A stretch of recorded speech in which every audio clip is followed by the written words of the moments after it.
ಮಹಾಭಾರತದ ಅತ್ಯಂತ ದುರಂತ ನಾಯಕ, ಶಕುನಿಯ ಕುತಂತ್ರಕ್ಕೆ ಬಲಿಯಾದ.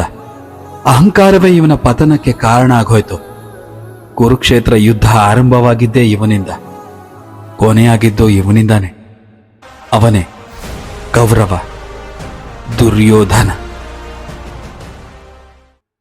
ಅಂದು ಕುರುಕ್ಷೇತ್ರದ 18ನೇ ದಿನ.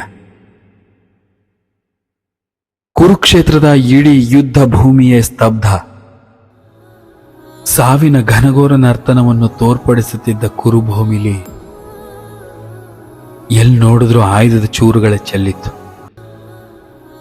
ಮೃತದೇಹಗಳ ರಕ್ತ ಹರಿದು ರಕ್ತ ಸಾಗರವೇ ಭೂಮಿಯನ್ನು ತೊಯ್ದಿತ್ತು.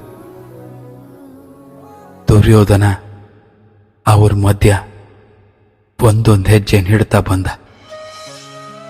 ರಕ್ತದ ಕೆಸರಿನಲ್ಲಿ ಕಾಲಿಗೆ ಆಯುಧ ಚೂರುಗಳು ಚುಚ್ಚುತ್ತಾ ಇದ್ವು. ದೊಡ್ಡ ದೊಡ್ಡ ಅಜಾನುಬಾಹುಗಳ ಹೆಣೆಗಳನ್ನು ಮೆಟ್ಟುತ್ತಾ ಮುಂದೆ ಬರ್ತಾ ಇದ್ದ. ಒಂದ್ ಹೆಜ್ಜೆ ಮುಂದೆ ಬಂದಾಗ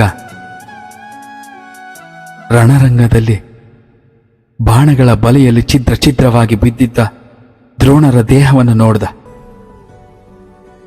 ದ್ರೋಣರ ತಲೆಯನ್ನು ಸವರುತ್ತಾ, ಇದನ್ನ ನಾನು ನಂಬೋದಕ್ಕೂ ಆಗ್ತಾ ಇಲ್ಲ. ಬಿಲ್ಲು ಬಾಣಗಳ ಕೈಚಳಕದಲ್ಲಿ ಪ್ರವೀಣರಾದ ನೀವು ಗಾಂಡೀವಿಧಾರನ ಅರ್ಜುನನಿರ್ಲಿ, ಪಿನಕವೆಂಬ ಧನಸ್ಸನ್ನು ಹಿಡಿದ ಶಿವನೂ ಕೂಡ ನಿಮ್ಮೆದುರು ನಿಂತು ಯುದ್ಧ ಮಾಡೋದಕ್ಕಾಗೋದಿಲ್ಲ. ಇನ್ನು ಅರ್ಜುನ ನಿಮ್ಗೆ ಯಾವ ಲೆಕ್ಕ? ಹೀಗಿರುವಾಗ ಅದು ಹೇಗೆ ನೀವು ಯುದ್ಧದಲ್ಲಿ ಅಸುನೀಗಿದ್ರಿ ಅಂತ ಯೋಚನೆ ಮಾಡ್ದ. ಇದು ನನ್ನ ಕರ್ಮ, ಅಧರ್ಮದ ಫಲನ ಅಂತ ನೊಂದ. ದ್ರೋಣರ ಕಾಲಿಗೆ ನಮಸ್ಕರಿಸಿ ಮುಂದೆ 3 ಹೆಜ್ಜೆ ಹೋಗಿ ಅಲ್ಲಿ ಅಭಿಮನ್ಯುವಿನ ಶವನ ನೋಡ್ತಾನೆ. ಅರ್ಧ ಮುದುಡಿದ ಕಣ್ಣುಗಳು, ಅರಳಿದ ಮುಖ, ದೇಹದಿಂದ ಕಡಿದು ಬಿದ್ದಿದ್ದ ಕೈಗಳನ್ನು ನೋಡಿ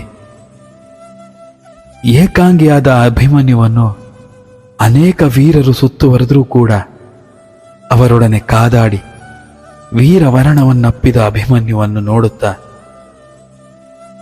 ಗುರು ದ್ರೋಣರು ರಚಿಸಿದ ಚಕ್ರವ್ಯೂಹನ ಭೇದಿಸೋದಕ್ಕೆ ನೀನು ನಿಮ್ಮಪ್ಪನ್ನ ಬಿಟ್ರೆ ಬೇರೆ ಯಾರಿಗೂ ಗೊತ್ತಿಲ್ಲ.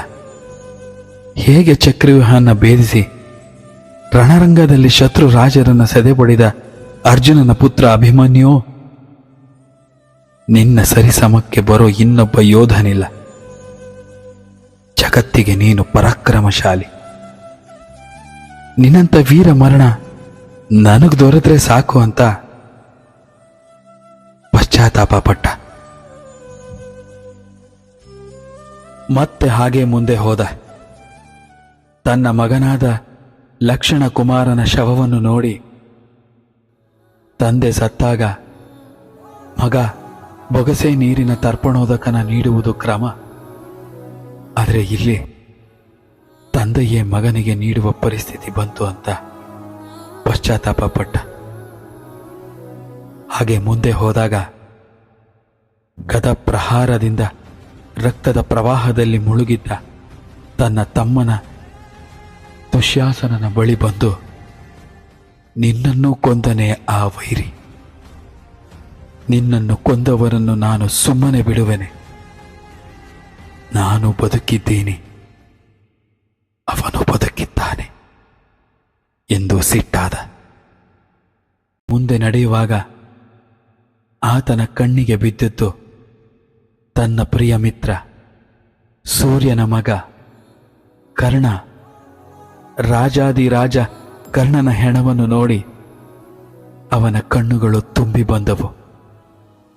ಕಂಠವು ಮಾತೇ ಬಾರದಾಯಿತು. ನೀನೂ ಮರಣ ಹೊಂದಿದ ಮೇಲೆ ನಾನು ಎಲ್ಲಿಗೆ ಹೋಗಲಿ? ಉಸಿರನ್ನು ನಿಲ್ಲಿಸಿ ಬಿಟ್ಟೆಯ ಗೆಳೆಯ ಎಂದು ಅತ್ತ ದ್ವೇಷದಿಂದ ಎದ್ದ. ನಂತರ ಹೋಗಿದ್ದು ವೈಶಂಪಾಯನ ಸರೋವರದ ನೀರಿನಲ್ಲಿ ಅಂತರ್ಗತನಾದ.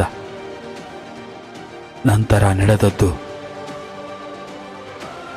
ಘೋರ ಮಹಾ ಗದಾಯುದ್ಧ.